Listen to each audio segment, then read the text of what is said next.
What's up, gamers? Welcome in, and welcome to my PvP Nightblade Ganking build.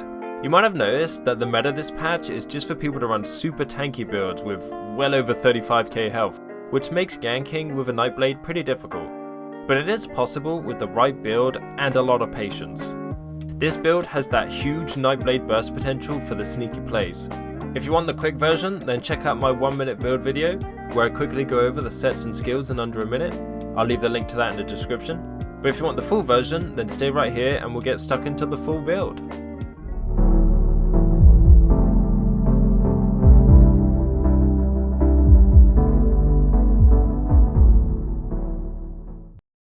Okay, so let's go over the ganking Nightblade. First of all, we'll have a look at the stat sheet. Almost 30k health, 20k magicka, which is nice for cloaking and stuff, 26k stamina, 1.5k magicka recovery, and 1.2k stamina recovery. Weapon damage sitting at 6k, that can go well over 7k once we're all buffed with the Vadastron and continuous attack buffs. 9k physical penetration. And resistances aren't great, but we're going to be sneaky and stealthy all the time anyway. I've got a bit of a mix into stamina and magicka just because we are using equal amount stamina and magicka skills, so I needed a bit of extra resources in both. A couple of other things is we are an orc. I've heard Khajiit works really well for a Nightblade. I do like Orc though, just for the extra weapon damage and movement speed. We're using the Astronaut Munderstone for extra magicka recovery because I spam cloak way too much and I'm a bad Nightblade.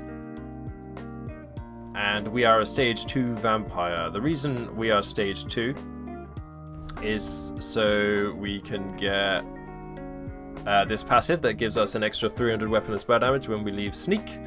Paired with our sets and stuff, that's super strong. We don't want to go any higher than that because, you know, stage 3 we get reduced damage taken, but we're going to be cloaked anyway, so we shouldn't be taking damage.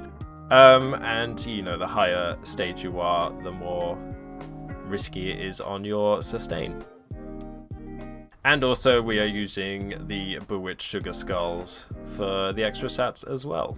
Okay, let's get into the sets. The first one we're using is Stygian. This adds damage, penetration, and then when you leave sneak or invisibility while in combat, you gain 369 weapon and spell damage. So this paired with the vampire buff, that means you get 600 damage just for sneaking.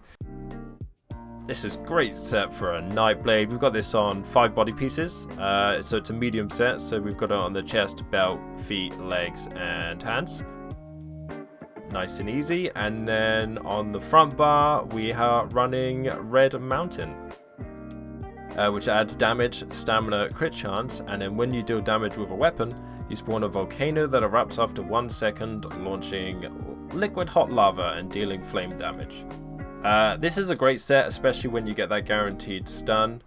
Most people don't break free after 1 second, so it does land quite often. A couple of times people do break free, or, you know, if you're trying to gank them and they're CC immune, it might miss, but it's been quite reliable for me. So we've got that on the 2 dual wield front bar, a mace and a sword, Nirnhoned and sharpened, and then the 3 jewelry pieces as well. And that means we've also got space for a monster set, so we're running Balorgs, which when you use an ultimate ability you gain weapon and spell damage equal to the amount of total ultimate consumed. So you'll come out of stealth, you'll pop an in-cap straight away, so you'll get the proc from the vampire passive, from Stygians, and then from this, and then you just spam them till they're dead, pretty much. So we've gone for a heavy helm and a light shoulder, so that means we're running 5-piece medium, 1 light, and 1 heavy. And then that leaves us some space on the back bar for a Vadastron Greatsword, where when you have momentum active, we are using the Rally Morph. It gives you weapon and spell damage, and then when you use a heavy attack, it does a violent explosion. So you can see you can pair all of these buffs together just to unleash one hell of a explosive burst and gank people from 100% health to 0% health. So we have this defending on the back bar. The jewelry traits, we've got all 3 infused.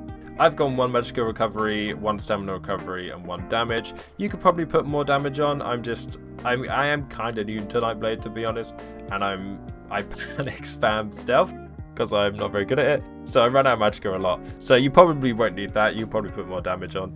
But yeah, in terms of traits for the armor, we've gone a mix of everything. 1 reinforced on the chest piece. I think we've got 2 divines on the helmet and the waist for the extra magical recovery, 2 well fitted, and 2 impen as well, just to have a bit of a balance of everything. Okay, moving on to the skills. On the front bar, we're running Whirling Blades. This is your execute. This is what you spam at the end when you've done most of the damage already. AoE as well, so you don't have to be that precise. Concealed Weapon. This does a huge amount of single target magic damage, and if you strike an enemy from their flank, you set them off balance, which you probably would want to do.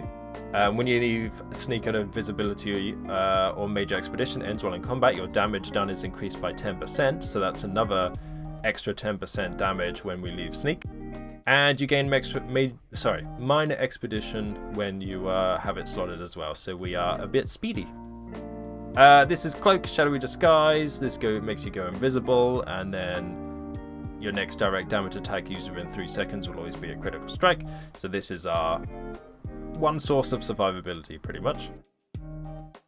We've got Camouflage Hunter. I use this for a couple of reasons. 1, for the extra weapon damage we get for having a Fighters Guild ability slotted. 2, for the Major Savagery and Prophecy for having it slotted as well, which is extra critical. And then we get Minor Berserk if we're attacking from a flank again, so it's even more damage.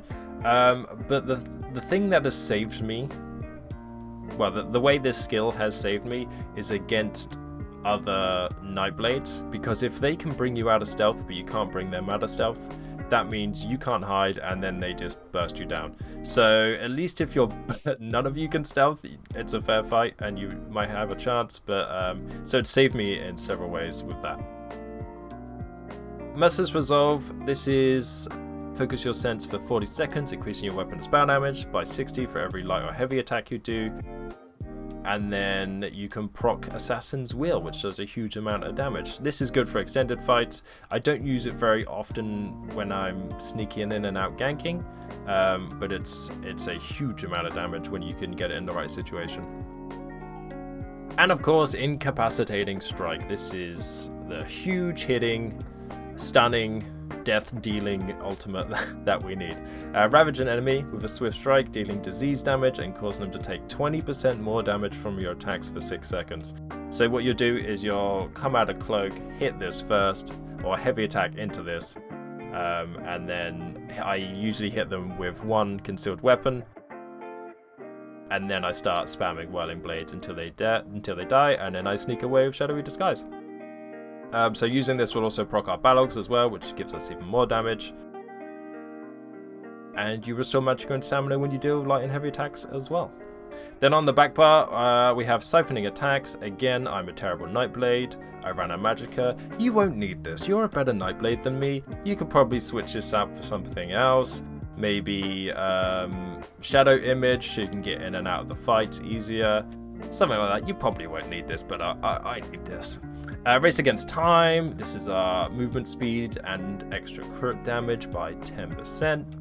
And removes all snares and mobilization, so it's a lifesaver. I have Shadowy Disguise on the back bar as well, so I put it in the same place on the front of the back bar just so I can get into Cloak easier and I don't have to change bar before I stealth. That can come in handy. Again, you could probably swap this out if you're a better Nightblade than me. You're probably a better Nightblade than me. Resolving Figure. This nice heal over time. So what you'll do is you'll hit this first before you go into sneak. It will take you out of stealth if you use it in stealth, so use it first and then hit Shadowy Disguise. And Rally, this is giving us our weapon and spell damage, a nice heal over time as well, and it's proccing our Vadashran. And then Temporal Guard, which I've not morphed yet, but reverses time back 4 seconds, and I will use the Temporal Guard morph, which gives you minor protection. So just to show it off a bit, I think there's somebody to kill down here. So you hit Race Against Time, you can sneak around, you can use Race Against Time whilst you're cloaked as well. The vampire, being a vampire means we ignore the movement penalty of sneak as well. And pretty much you'll just come in, hit an in cap, hit one concealed weapon, and then start spinning to win.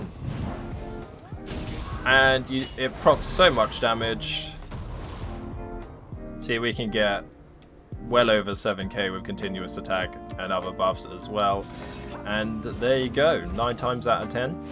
You will, well, this patch is kind of hard, so maybe not 9 times out of 10. But quite often, if you pick the right target, then you can burst them down quite well. This meta, everyone is very tanky, so it is all about patience and picking your target. Trust me, there are still people running around with, you know, less than 20k health. 18k health? What are you doing here? Get out of PvP! What are you doing here with 18k health? That was filth. So yeah, sometimes you will have to admit defeat if you're fighting a 30k, you know, 38k health DK or Warden. Sometimes it's just never going to work. But for the most part, it's pretty solid and does a huge amount of damage. Last thing I'm going to talk over is champion points. The green tree is the usual, just rational liquid efficiency, and then, you know, doesn't help you in combat much. The important ones are the blue and the red trees. So I've gone for Master at Arms, which increases your damage done with direct damage attacks by a total of 6%. Backstabber increases your crit damage done when you're flanking. So yeah, you're going to want to go into stealth, get behind people, and extra 10% crit damage done. Fighting Finesse increases your crit damage and critical healing done by another 8%. And then Deadly Aim, increase your damage done with single target attacks, so that's in cap, concealed weapon, stuff like that. So it's just all into damage pretty much. We don't need any into healing or anything like that because, you know, we're just going to cloak away every fight. Red tree, we're going for Celerity for the extra movement speed, helps you get in and out and set up easier. Rejuvenation, Sustain. I needed a little bit more sustain. You could probably swap this out for something else. Boundless Vitality for the extra health. You can never have too much health. And Siphoning Spells. Restore Magicka whenever you kill an enemy. I found this useful for when I need to cloak away after a fight. If I gank somebody and I've almost run out of Magicka, I'm gonna, once I kill them, I get Magicka back and then I can just cloak away easily. So there we have it. I think I covered everything. It's great fun to play. I'd say I'd never really played Nightblade until recently, but I'm having a great time with it, and I hope you do too. And that's the build. Thank you so much for watching, and I hope you enjoy playing this build. Ganking is super hard this patch, but that just makes it more satisfying when you do it. Remember to leave a like if you enjoyed the video, and don't forget to poke that subscribe button to see more build videos and guides. Thank you for all the support as always. Thanks for watching. Have a great day, and I'll see you in the next one.